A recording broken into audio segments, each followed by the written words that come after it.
Hello, folks. Welcome to Between Awesome and Disaster. This is your host, Will Carey. I appreciate you tuning in as always. And if you're having a good day, I hope it gets better. If you're not having as good a day, I hope it improves. Today is a pretty exciting day. If you're listening to this on February 11th, the day it's released, me and my friend Sam Z are going to be doing our workshop shows of our one-man solo storytelling shows tonight at Pete's Candy Store in Brooklyn. If you're listening to this later in the week, New York City, I hope you guys can make it out to Branded Saloon this Friday the 15th at Branded Saloon in Prospect Heights. That's going to be a fun show. We'll be loose, we'll be warmed up, and it should be a fun Friday night. And it's free, so I hope if you're in the New York City area, you can tune in and check out that show. I'm really excited today because on the show today is comedian Kevin McCaffrey. Kevin is a very well-known comic. He headlines across the United States, and I met him about, I'd say maybe 5 or 6 years ago when I was working the door at a comedy club in New York City called The Laughing Devil. That club has since been sold, and then the club it turned into has been closed down as well. But Kevin was one of the first, what I would describe as like established New York City comedians that I met when I started working at the door at this club, and I got to see him perform a lot, and he was always very funny and very nice to me and if you're a comedy savvy person or you probably have worked a similar job, that's comedy adjacent or at a club or at a studio, something that you're trying to get your foot in the door so that you can further your comedy career. And for me, that was working the door at the Laughing Devil. I met a lot of people, and I did eventually get past there. And I had some wild nights manning the door at this tiny hallway of a comedy club in Long Island City in Queens. And I'm glad I'm not doing it now, but I am glad that I did do it. So we talk a little bit about that. And Kevin also talks to me about his experience booking and performing on The Late Show with David Letterman a few years ago. And also just some great comedy shop talk. So I'm really excited to share this with you guys. And also, if you are in the Indianapolis, Indiana area, you can actually see Kevin live this Saturday, February 16th at the Black Circle Brewing Company in Indianapolis. Again, that is Saturday, February 16th at the Black Circle Brewing Company in Indianapolis, Indiana. Kevin is a hilarious comic. I saw him perform frequently, and it was just he's just a very solid, hilarious comedian. So if you go to his show on February 16th, I think you're going to have a great time. And we talk about in the episode, it's around a question I ask about performing in red states or more politically right-leaning areas of the country. And he tells me, I did not know this bit of information about him, but listen to the episode. And if you don't hear that and want to go see that bit live, then I can't help you because I wish I could see that live. So if you're in Indianapolis, definitely check out Kevin's show. And I'll have links to his podcasts in the description. And you can follow me on Twitter at Comic Will Care if you want to know more episodes about the show. And also, hey, because I know how social media works, I finally have a Twitter account for the podcast. You can follow at AwesomeDPod on Twitter. And that's where you can go for live show announcements, when I'm going to be doing stand-up, and new guests and new episodes. So that's at AwesomeDPod or at Comic Will Carey. So thank you guys again for tuning in. And let's go to my chat with Kevin McCaffrey.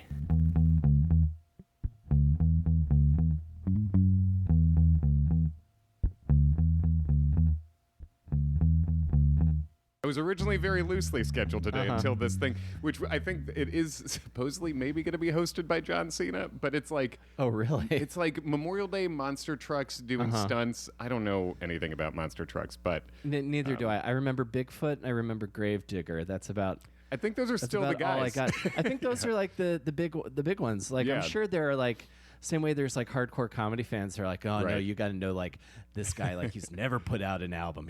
You're only ever going to see him live. Like I'm sure there's like the Dan Mintz equivalent Right. of a Yeah. monster truck, but I just want to see Bigfoot or Gravedigger. Yeah. Or like the snake one. The snake one was cool also. Yeah, he was the outsider on the way up for a bit. Yeah, real hipster truck. Yeah, I'm sure there's like some comedians like, you know, the industry really liked him for a while and then they just had a couple early breaks and then just nothing happened. Yeah, yes, settled into a life. Yeah, Yeah, just settle into things. Because I think about that sometimes. Like there are these, and I think you've had a lot more of them than I have. There are these like moments in the charting of a comedy career, and then there's a lot of it that's just doing the work of like headlining shows in like unsexy parts of the world and the country. yeah. And then I can turn making people most laugh. places unsexy. Yeah, yeah, totally.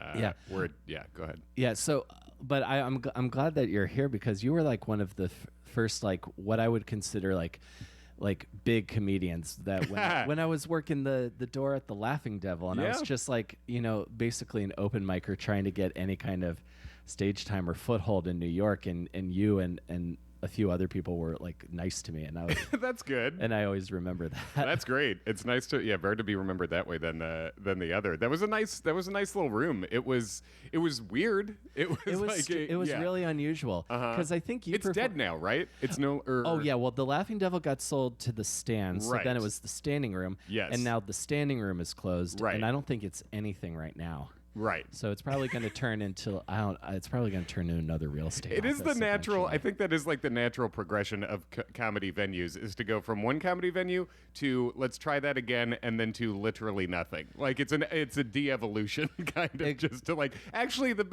better thing to do would be to be literally nothing here. That would be I know it's so crazy. Like and like so many bars or places that I used to go hang out, like they started doing comedy. There was a bar when I first moved here. When did you first move here? June of 2010. Okay. So it's almost 9 years at this Yeah. point. And my first job, I was being a bar back on a place on 14th Street, and then towards the end of their time being a business, they started doing comedy. Yep. And that's then the half-life. and then it was done. Yep. The life cycle of a bar. Yeah. And my friend, my close friend of mine, You who have used to comedy. It's bartender- fatal. Yeah. It is a terminal. It's a terminal condition. You now host comedy. Yeah. Yeah, in New York is special. Yeah. And a friend of mine who used to bartend there, she explained it so succinctly. It's like, oh well, it's appealing to lazy owners because there's a lot of people who line up to do it for free. And I was like, oh, that's just such a perfect dressing down of this thing that I've put a lot of time and effort into. Absolutely. Yeah. It is just like, well, you're willing to. Many other people will look at this scenario that you've been presented with and say, well, that doesn't make sense to do. And they're correct. But we just go, you're right. That doesn't make sense. Let's do that. Yeah. You know, yeah. like, Who sure. books this? Yeah. Who books this thing that I will hate doing? But I always like putting shit on the calendar. That's always fun. Oh yeah, like know. when I did get passed Yeah. at the Laughing Devil, and I Yeah. would get like a spot every month. I was Yeah. like, I felt like a part of the club. 100%. I was so trying to be a part of the club. Dude, the first pass at a club is a big deal, and like and I've been here many years. I still don't understand how it works, but I remember it. I remember getting past the first time, and then the first time. It's sort of what you said before when you look at your run and you see these little like tent poles or bullet points. You're like, oh, I suppose these will just keep popping up at a somewhat Right. regular interval, and then Yeah, they kind yeah. of don't for a while. I think like 2009 I got past at Caroline's. I'm not Was that the first one? Yeah. And I'm not past at Caroline's now, and I swear to God I'm better. Like I swear to God I'm better than I was 10 years ago. But yeah, I did their like they did. Have you ever done the March Comedy Madness thing they do? No, I haven't. So there's this club Caroline's. In Times Square. It's like I just saw David Tell there a few weeks ago. That was- it was a great night. The first time I went to Caroline's, I saw David Tell. Oh, awesome. Same thing. Back in like 2000, I was in college. My girlfriend, now wife, but girlfriend at the time, was interning for Letterman out here. She was a year ahead of me in school. Yeah. So when I came out to visit her, we did like let's do a stand-up night. We went out and there was Dave Attell headlining Caroline's, and Jay Okerson was featuring, and I think Chelsea Handler was hosting. Wow, that takes me back. Yeah, it was. I mean, this had to be like, I guess 03, but yeah, I remembered seeing it there, and then come out here, move out here, you start doing stand up, Totally. and they would do this March Comedy Madness tournament for like mostly younger comics, and it would be 64 comedians, and it would be matchups 1-on-1, and the crowd would pick winners, and it would last the month, and I got far in that, and then passed off of that, and then worked there regularly until that booker left. Oh yeah, that's it. That's the craziest thing. So Caroline's was the first for you. My first club, I'm gonna say like full-time comedy club, because there's a few places that tried to be full-time comedy clubs and failed. Sure. But the first one was passing late night at the comic strip, and it was my third time. The first time was just one of like my least favorite nights because like Modi completely like shit on me on stage. Dante Nero almost made me cry, and Great. And like it was the only time I've like left a room and called a friend and be like, they're so mean. Comics are so mean in New York. And then the second time was just a very respectful no. And then the third time I didn't really change the material that much, but that guy was like, maybe I did it a little faster, and he's like, okay, you can do late night. I doubt I'm past there now, but right. But I don't miss being there till 1 a.m. Sure, yeah, and that's a place where it's like they'd run the regular show, and then people who are passed for late night start going up, but they don't. It's not like it's an announced different show, so the audience has just been there forever at that point. Oh my God! So it's like you're really grinding. Yeah, one time I was there at like 1:30 in the morning, and there was like a young couple and then an old couple. It was like, and the brilliant ad lib I had was to go on stage and say that it was like the movie The Notebook. Yeah. Which one are you? Yeah, but there's just still something to me that like the idea of like, performing at a place that calls itself a comedy club is very validating to me, even if it's brutal on my heart. Yes, and well, as you say, like just being nice to be in the club. It's nice to have anywhere you can walk into and be like, I'm allowed to be here. No one thinks it's weird that I'm here. I get to, I can just hang out and occasionally do the work that I would like to do here, and it's fine. And especially if you get paid for it too, which is typically when we say, like, I'm sure people who listen to this like know stand up and stuff, but when you're past the like, they give you the tiny amount of spot money for the thing, but it's still great. It's still like, well, that means I'm doing this. That's technically professional. I won't report this on my taxes, but it is like, I'm gonna use it. Yeah, 100%. It's like I always equate it to that scene in Goodfellas where he goes in through the long tracking shot where it goes in through the back and says hi to all the staff. And it's like I so want to be that guy without having to do anything illegal. Yes, without having to like physically hurt people. Yeah, totally. So how long have you been in New York? I've been in New York since 2004. Basically I came here straight after college. Okay. Yeah. And you're from the Midwest originally. I am. Born in Chicago. Whenever I say the word Chicago or mom, like those are the two words that give it away accent-wise. I feel like otherwise I'm fairly broadcastery, but Chicago and mom both like hung on to their Chicago accent. So I was born there, mostly grew up in the suburbs outside Chicago, went to college in Indiana. And what suburbs? Hinsdale, Clarendon Hills. Do you know where that's at? Would that be more of like northern? It's like half hour straight west. Straight basically. West. Okay. Yeah. It's I was like the poorest among the poorest kids in an incredibly wealthy neighborhood. Gotcha. It was like, you literally get off the highway on our exit, and there's the first things you see are Rolls-Royce dealership, Lamborghini dealership. Like as soon as you get off it. McDonald's world headquarters is nearby, and they in like a suburb that also like feeds into my high school. Right.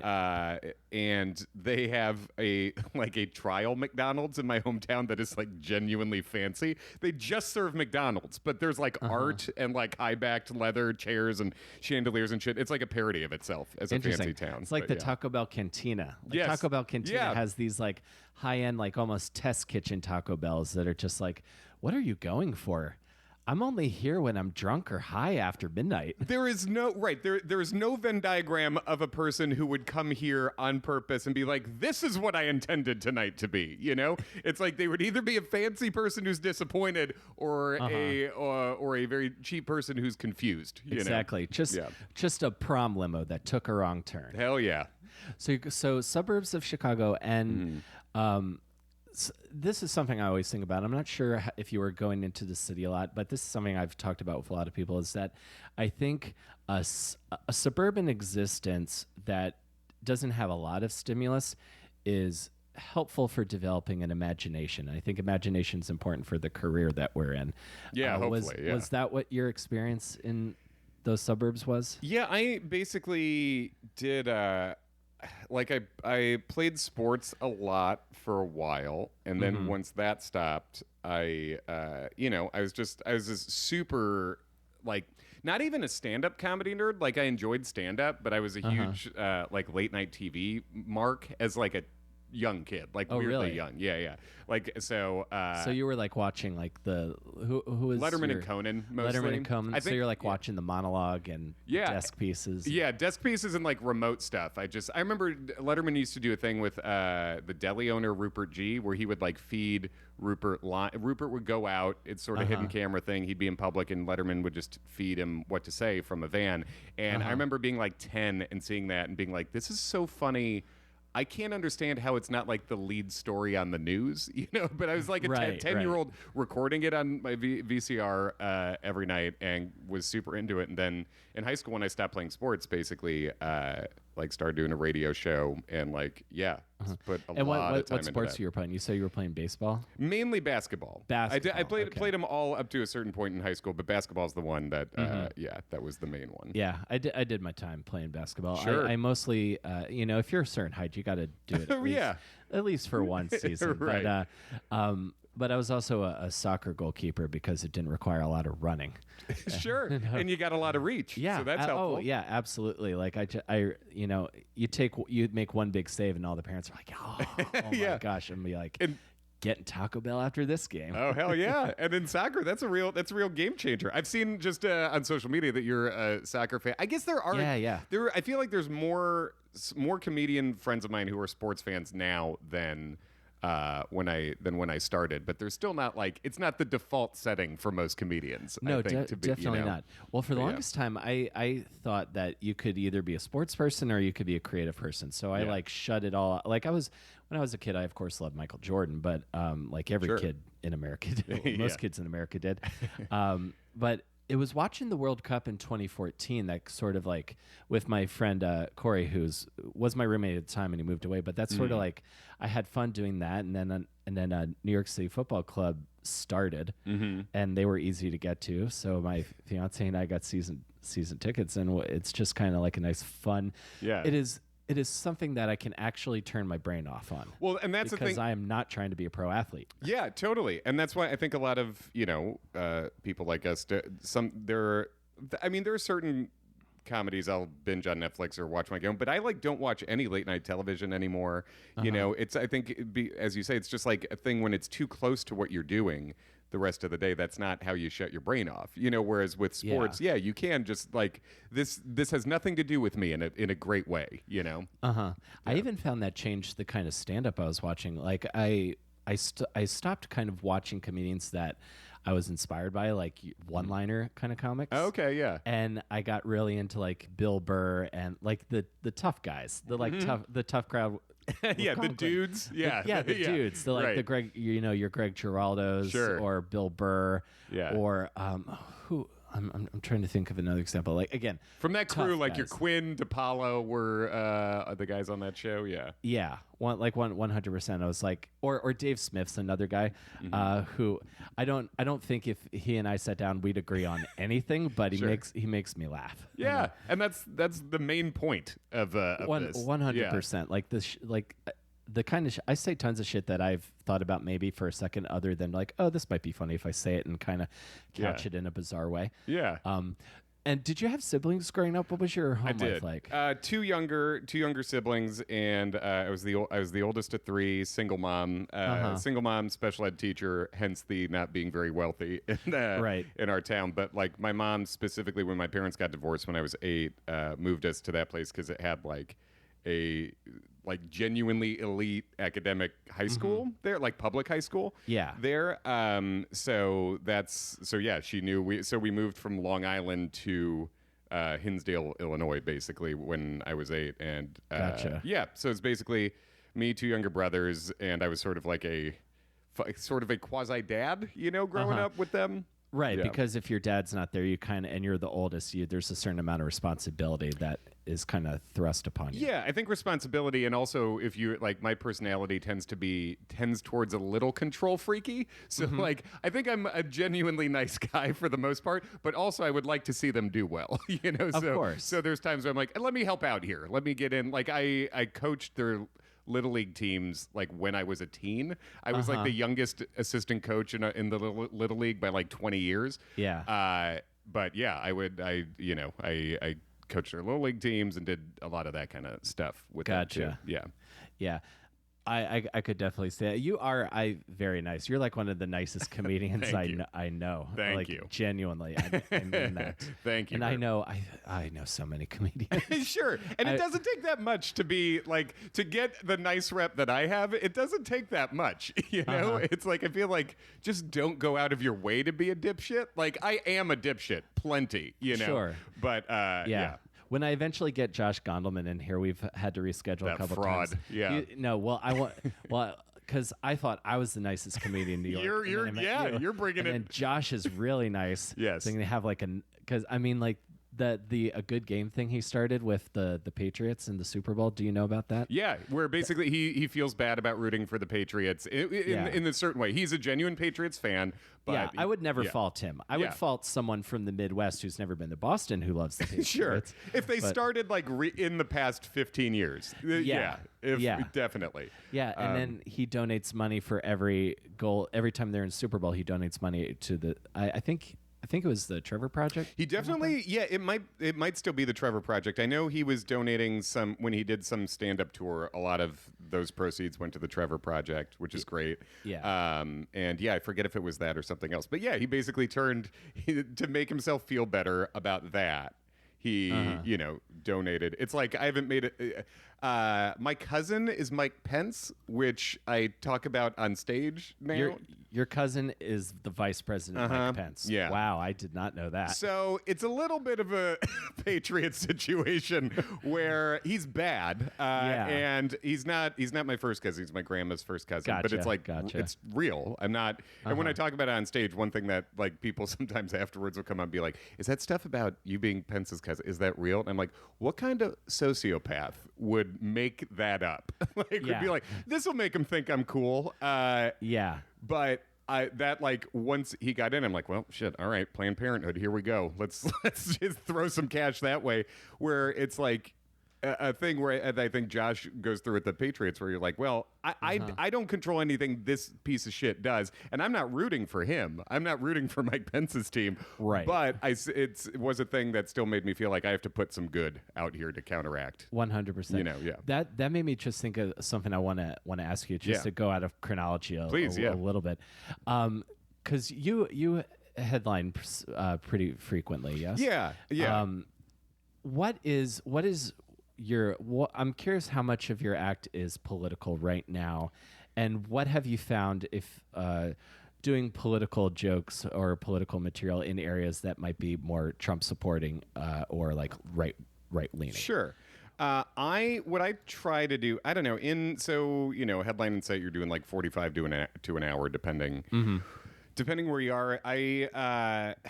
out of that, I would say maybe 10 to 15 minutes is more explicitly politically related. But even within that, I think it's very clear where I stand on things. And a lot of my politics probably come through when I'm talking about things that aren't out and out politics. You know what I mean? We're more just talking about more social human issues. Yes, exactly. And then I think you get a sense that way, although I do talk about specifically disliking Mike Pence, so that's fairly explicit. Yeah. But then, there's, I have a bit where basically I have an uncle that doesn't like that President Obama, and he doesn't like him because he said, quote, like, he thinks he's better than me. So I have a bit where I basically compare, without naming names, compare the two of them. Right. And so it's that it isn't political, and that's the whole point of the bit, but you also kind of get it, and in terms of doing political stuff in red states, because I do, I'm probably on average doing headline weekends once or twice a month. That's great. Yeah, it's been nice. It's been that way for a little while now, and and a lot of where you don't headline New York or LA unless you're genuinely famous, Correct. Like you can do a night, like I could do a night at Union Hall or something, but I'm not headlining Gotham for a weekend, you know? Unless you're like a part of like the pop culture zeitgeist. Exactly. Kind of. So, Yeah. So most of the places you're headlining, I mean, it tends to be cities for the most part, which are, can be blue dots in larger red areas. But I make a point of it to try to do, for instance, like the Pence stuff in the reddest places I can find. Yeah. Because not even to be confrontational, but just to make it so that I challenge the audience, even sounds more aggressive than I'm trying to be, but to be like, the point about what I'm saying here is I think it's inarguable. Like, and I'm presenting it to them where even if you are a Pence person, everything I'm saying is provably true in a way you cannot possibly disagree with. And I enjoy that. And then it's also a thing where if you can get them to a red audience to laugh at something that is anti-red, then you're like, well, that bit fucking works, like, oh yeah. So it's a good way to selfishly sharpen that stuff and be like, well, I can feel good about taking this anywhere now, Yeah.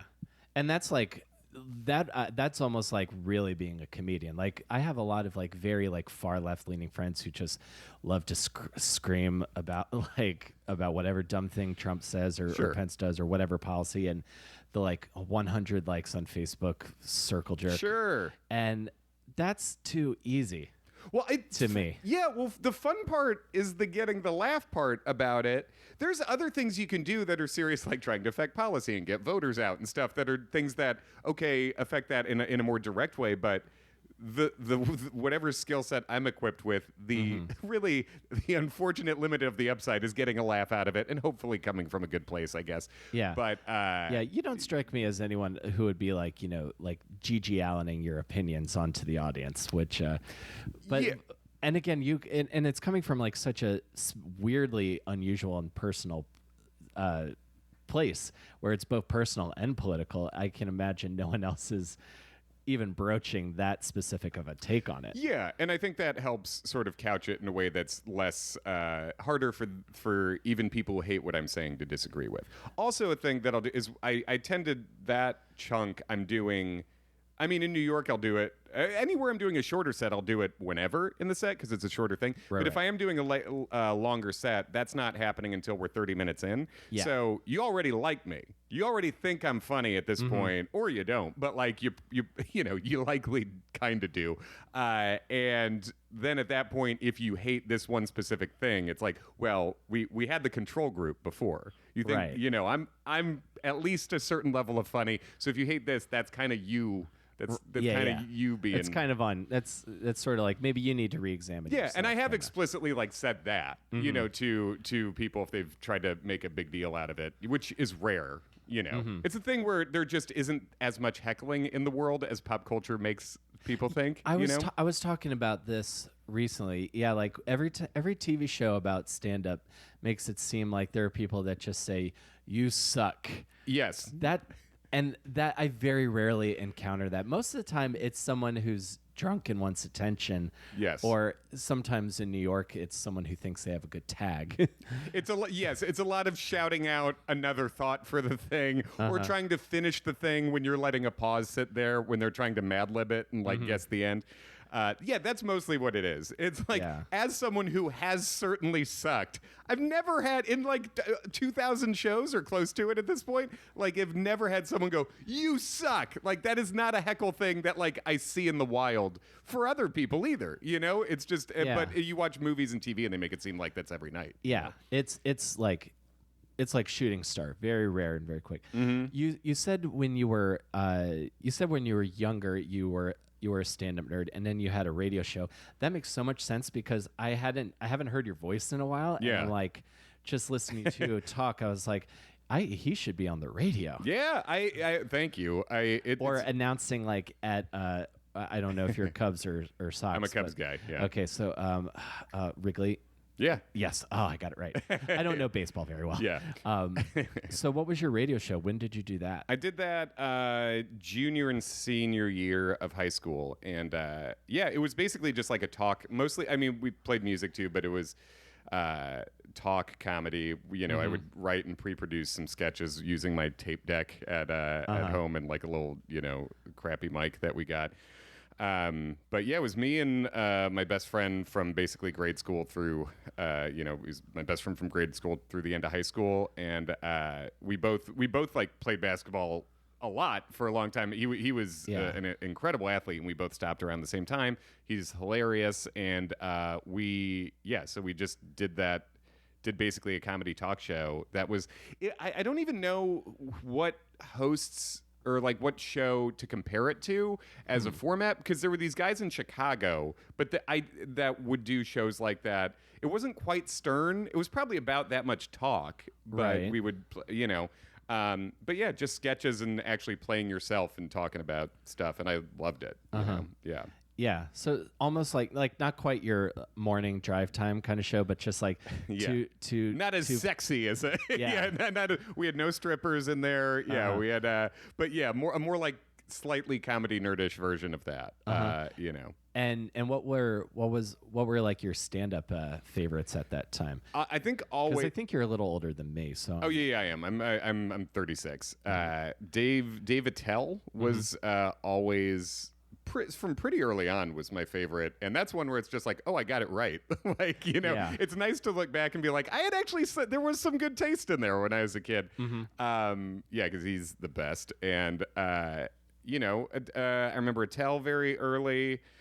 It was a big Ray Romano guy. I remember there was this HBO Young Comedian special that they used to play after SNL was over, like all the time in Chicago. Oh, is that the ones that Rodney Dangerfield hosted? It was not, although I have seen that too. Those are wild. Yeah, the ones that like filmed in Dangerfields. Yeah, filmed in Dangerfields with like Yakov Smirnoff and like Sam Kinison. And it's just like the whole audience is just like coked up frat bros just losing their shit over everything. Oh my God. It's the weirdest. Those are the weirdest. But yeah, it was this young comedian special was Ray Romano, Judd Apatow, Janine Garofalo, Bill Bellamy, Nick DiPaolo, and that might be it. But I feel like I've seen some clips from these. I definitely remember the Judd Apatow clip because that came up when he got famous. Right. They replayed that thing all the time, and I remember thinking Romano was awesome. I remember being enough of a nerd that when Romano got his first spot on Letterman, I was excited about it.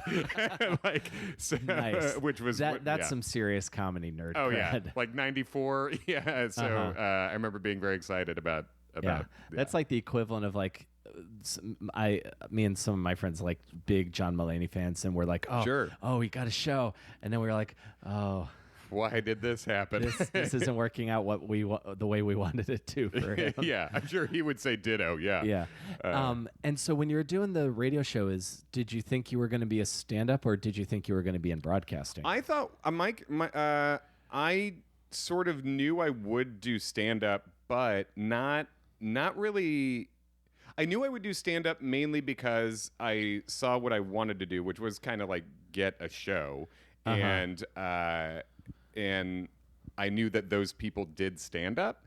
So Right. just being a weirdly at the time kind of, careerist 16-year-old or whatever, being like, well, okay, so this is what I'll do the radio show now. I'll go to college and it'll be a college with a good broadcasting facility. I'll start my own show there, and then when I move to New York, I will do stand up. So it was sort of like that, where I didn't at the Right. time, and I remember writing stand up, but at least having a thing that I'm sure has come up a lot is you have to be a certain level of delusional especially when you start stand up. Oh yeah, 100%. Because everyone sucks, and then you have to think you don't suck that hard. But I remember as a teenager trying to write stand up and being like, this is bad, and so I at least knew it was bad.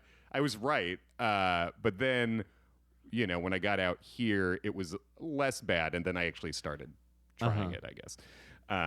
So you started in Chicago or New York? No, started in New York. Started in New York. So what takes you from Chicago to New York? You said you got here in 2004. 2004. So I went to Ball State in Indiana, and I specifically went there for it was like cheaper than UCLA and Syracuse, but those were like the schools I was looking at. Okay.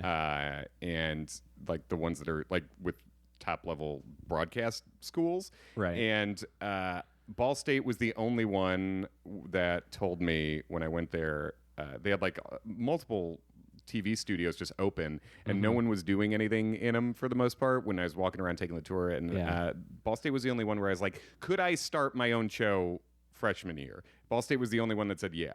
Like everyone else is like, I don't know, you probably have to run camera for a bit, and then you do whatever. Ball State was like, we don't even know what happens here. Like they had no clue. Right. And so I went there, and there was one show that was kind of like a late night talk show, except they only had one comedy segment. But they had a host and a desk, and I was like, close enough.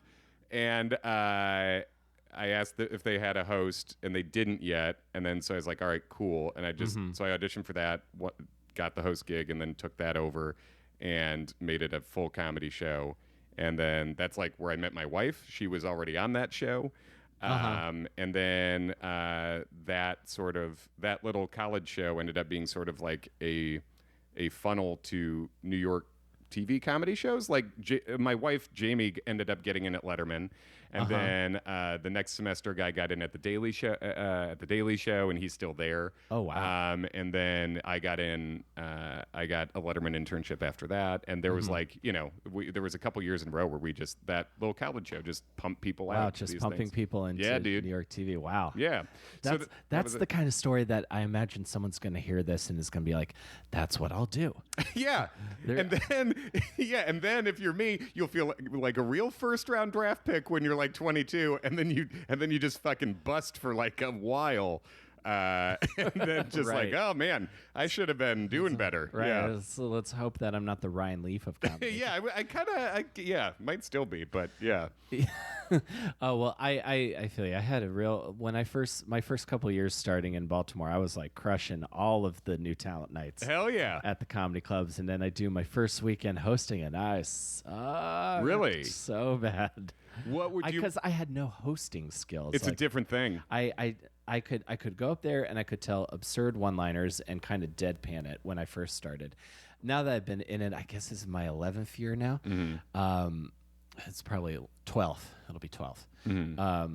I'm more comfortable talking as myself, so I feel like I can host much better now. But I was scared. B, I was not doing well. Sure. And I was trying to remember like get your tickets, and then Mike got to introduce Mike Stork, and then bring on Lord Corrette. Hosting is hard. It is, and no one talks about how hard it is. It is. For me hosting, like stand-up hosting is the most difficult thing. Like for me, headlining is easier. Than that is. Yeah, because you can stretch out your bits, and then you can drop a couple new things you're working on in the middle, open real big, close really big. And you're a superhero. And you don't have to worry about anybody else. You don't have to remember other people's names. You don't have to remember other credits. Also, if someone goes nuts in the crowd or if someone's being an asshole, you can do whatever you want. If you go up earlier in the show, you can't really go after people that hard because you don't want to make it weird if it goes wrong. But if you're closing the show, well, you can fuck it up for yourself, I guess, but then you get to be mad at you. It doesn't matter, Yeah, Brandon Ayers telling me sometimes he likes to fuck with people, with hecklers, right up to the point where it might go off the rails, but then pull it back. Sure. And I was like, that to me is like a real comedian where you're like, you know what, let me almost wreck this and then bring it back. And I'm curious what was your experience like in stand up when you first moved to New York? It was like where are the places you like started? Place I started, the first couple of mics I did, the first mic I ever did was at the Underground Lounge on the Upper West Side, which is like 103rd and West End or something. You ever been there? I know it very well. Yes, okay. I've done some shows there. If I remember correctly, the Memorial Park for Isadora and Ida Strauss is across the street. Okay, yeah, there's a little green area. I never saw the plaque for it, but that was where I did my first open mic, and I remember, I did that, and like it went well, and then but I bet you were a little bit like this. I sort of revered the thing, stand up and just New York comedy in general, that before I ever did an open mic, I had performed a lot in college and stuff, but I had not specifically done stand up, and I thought it was going to be a much higher caliber of person at the mic. When mics, like, okay, if you can form a complete sentence, you're top 50% at a New York open mic. If you're a little bit funny, you're into the top third already. So even if you've never done it before. So I remember like rehearsing my 5, making sure it was right on 5 minutes. I didn't want to go long. I didn't want to be an asshole. And then by the time I went to that first mic, you see 4 people go up and you're like, Jesus, just get me up there. Fuck, this will be fine. So did that, the first mic. And then I did one show that Saturday because whoever was running the mic had like a show. Right. And they were like, hey, do you want to do the Saturday show? And I'm like, off and running, baby. And then I do that show and they're like, can you bark for 2 hours? And I was like, man, I've been had. Like handing out flyers for 2 hours, and then I didn't do stand up again for months. And I did open mics for probably, pretty close to a year before I even knew where a booked show was. That sounds about what my experience was. Yeah. Well, even at places like the Creek and the Cave, which I feel like I'm a part of the kind of the family now. Right. For the longest time, I would just stand around hoping someone would talk to me, and no one ever did. Yeah, well, for like a long time. Oh, I believe it. Yeah, and this is a lot of the type of person who gets into this is a lot of people who I think would stand the same way and have the same hope. So it's a lot of people in a similar scenario being like, why aren't we talking to each other? And it's like if everyone's thinking that, it's like then there's no talking. And some places can be like, scenestery too. Yeah, there's a kind of vibe at certain spots. Sure. Or like the people that have been going for a while and you're like, again, just trying to get into the club. Yeah. And I remember vividly, I did a my friend was doing a thing at Joe Franklin's, or someone was, at this old place that doesn't exist anymore, but it was in Midtown.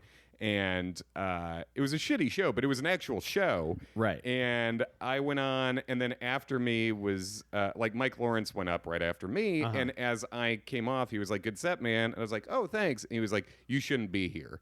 And I was like, what does that mean? And he said, like, you're better than this show. And I'm like, well, you're here. And he said, I do everything. And then he said, talk to me after I get off, and I'll tell you like where to go. So Mike, but by the way, Mike's my age. Like we're right. But he was a more veteran stand-up here already, and veteran, in it a couple years. But he at least knew some shows, and he told people that I was funny, and that is what started me. Like that's what got me sort of into the group of like friends I started with was Mike Lawrence, very funny comic, telling me like you should go to these shows and go to these mics, and and it was just even finding out better open mics, to go do. Yeah. Because there wasn't the same like online list that there is now then in like 2006. So or 2007. Yeah. Yeah. It's again finding like what's going to be a productive use of your time. Yeah. Well, I'm glad he did that. Mike, I haven't seen him in a number of years, but he was like, when I first moved here, he was one of my favorites early. And if I ever see him again, sometimes I think he hates me for some reason. I think everyone thinks that. But I still had this way out of date topical bit I was doing about George Bush, and he kind of made fun of me at the creek after I did it because I was just trying to do something that worked. Yeah. And then that got me to like, okay, let me start thinking more like evergreen. Let me drop some of the shit that I was doing in Baltimore. Sure. I have Which can be useful. Yeah. Which can be a useful thing, a painful moment, but also. Oh yeah. Yeah. Useful. So many of my learning moments are definitely those ones that like my pride hurts, but then I think about it later. It's the kind of thing that I think could help some people on the internet, but everyone just gets defensive and yells at each other. Right. But I just kind of sit with the feeling and then try to grow without having a messy online trail of having the wrong thought. Yeah, that's nice. Yeah. So something else I'm curious about, and I know you got to go and do your show. It's all good. I'm curious because I think shortly after I stopped working at the Laughing Devils when you did Letterman for the first time. Yeah. What can you tell me about that process and the experience, and what did you learn? What were you able to take from that experience and then go put into your career afterwards? Sure, man. Great question. I wish I had been better about taking it and putting it more in. But the process was basically that I got recommended to do like an audition show. And I don't think these happen as much as they used to, but around that era, pretty much all the late night shows they'd reach out to like 10 people to do showcases at a club, and there'd be a night where it's like, showcasing for Letterman. It'd be 10 people doing their TV clean, 5-7 minutes, whatever. And my first one was at 92Y Tribeca, and I went up, I believe, 10th out of 11 people. And it was fine. It was fine, but it was also like I remember being like despondent after it because I thought I was probably like third best out of the 11 or the 11 or 12 or third best, or I thought I did third best at least. And I was like, that's not good enough. All you can ask is to get in front of the people, Yeah.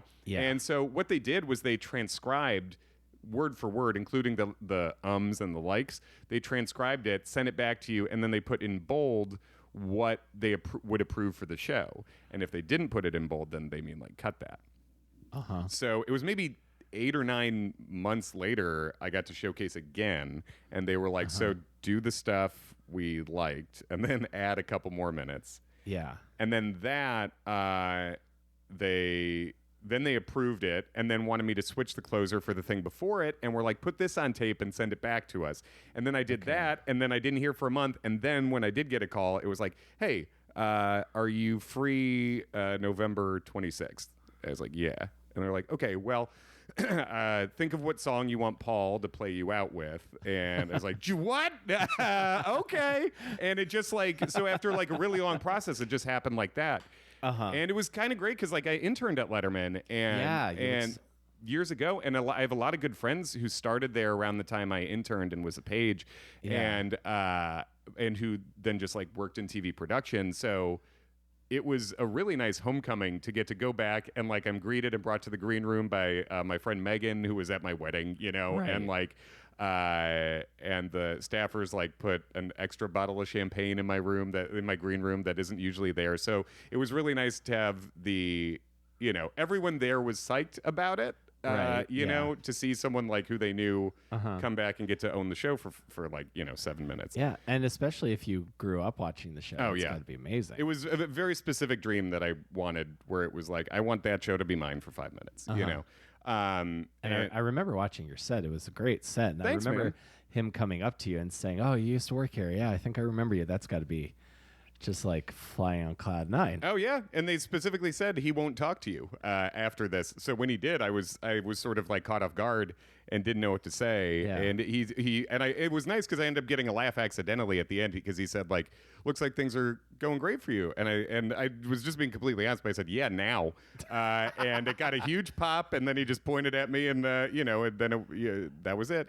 But from like a wonky stand-up perspective, the thing that was great about it was having to work on jokes and shave them down so much for like a really finite purpose, to be like, these jokes have to be as tight as they possibly can to fit this amount of time, otherwise your dream won't come true.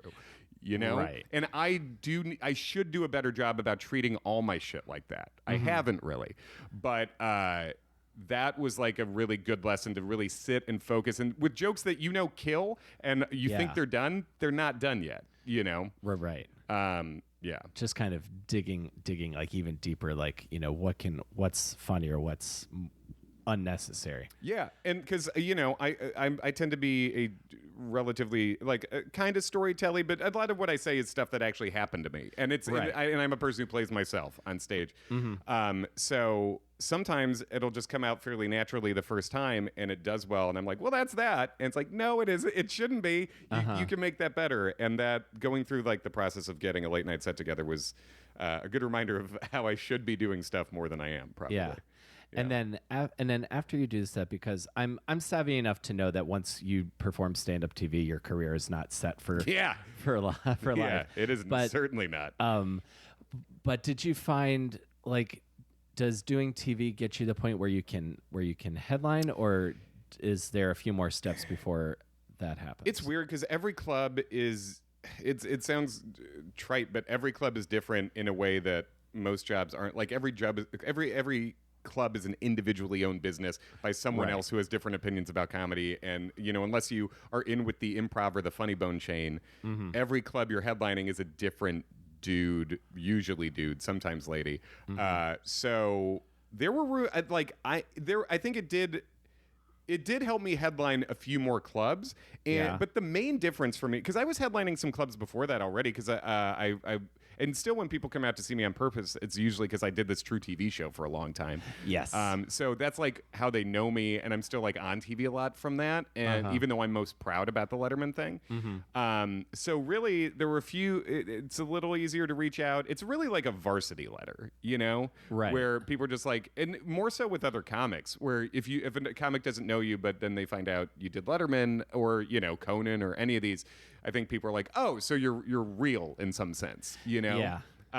So I think it was just nice to have that kind of shorthand. But yeah, for financially, I mean, you headline a few more clubs, they give you $1,000 when you do the show, and that's about it. And then I'm sure other people have done a better job capitalizing on the immediate momentum of being getting a spot like that, but.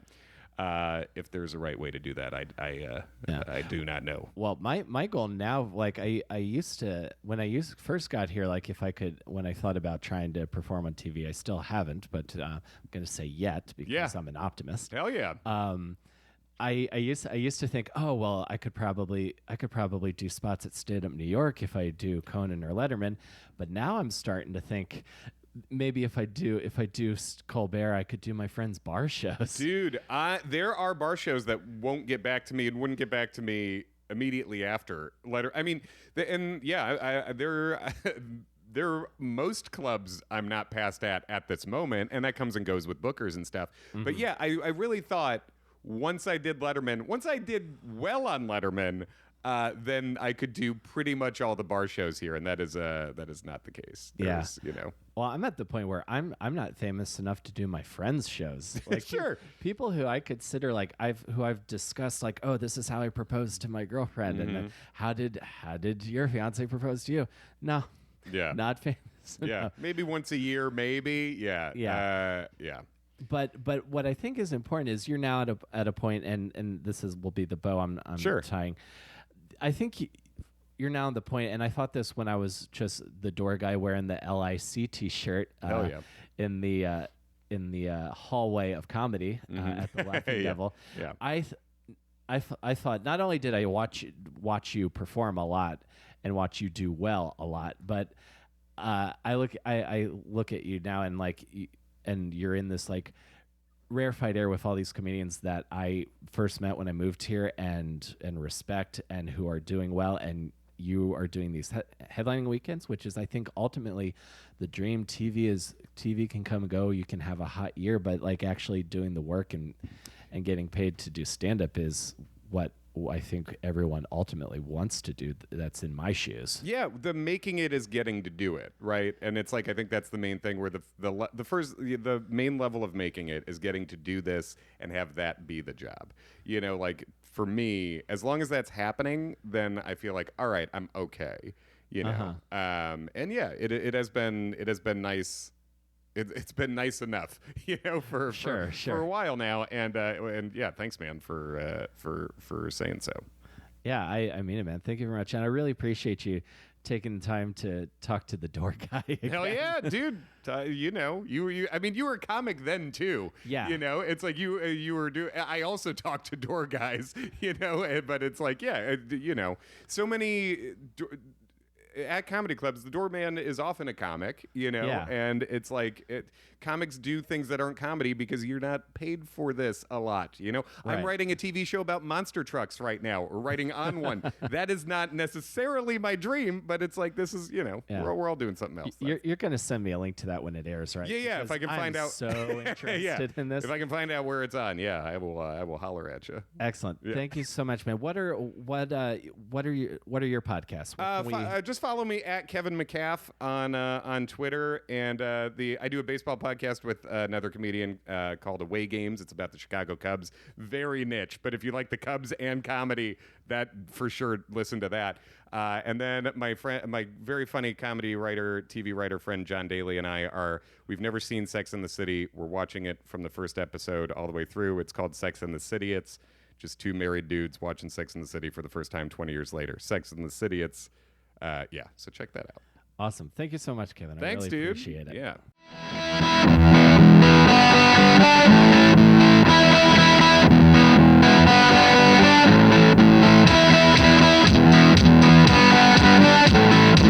Okay, folks, that's the show for the week. Thank you for tuning in. If you were listening to that, Kevin was telling me about a show that he's currently writing on that's not on the air yet, but from the sounds of it, it's something I really want to watch. That's why we're talking about monster trucks at the beginning of the and end of the interview. So I'm curious to see what that turns into. Thank you guys again so much for listening. Again, if you are in the Indianapolis, Indiana area, make sure that you check out Kevin's show February 16th at the Black Circle Brewing Company. That is Saturday, February 16th at the Black Circle Brewing Company. It'll be a great night out, and Kevin's a hilarious comic and a great guy, so I thank him very much for sharing his time and his experience in the comedy in comedy with me. Because at my core, I think I'm still just a door guy, but it was great to kind of feel that like pat on the shoulder and be acknowledged for being a comedian from him. So thank you guys again for listening. You can follow me on Twitter at Comic Will Carey, or you can follow the podcast at AwesomeDPod. And I will have more updates for you soon. And February 15th, New York City, me and Sam are doing our solo show, so come check it out. And I will see you next week between Awesome and Disaster. Take care, everybody.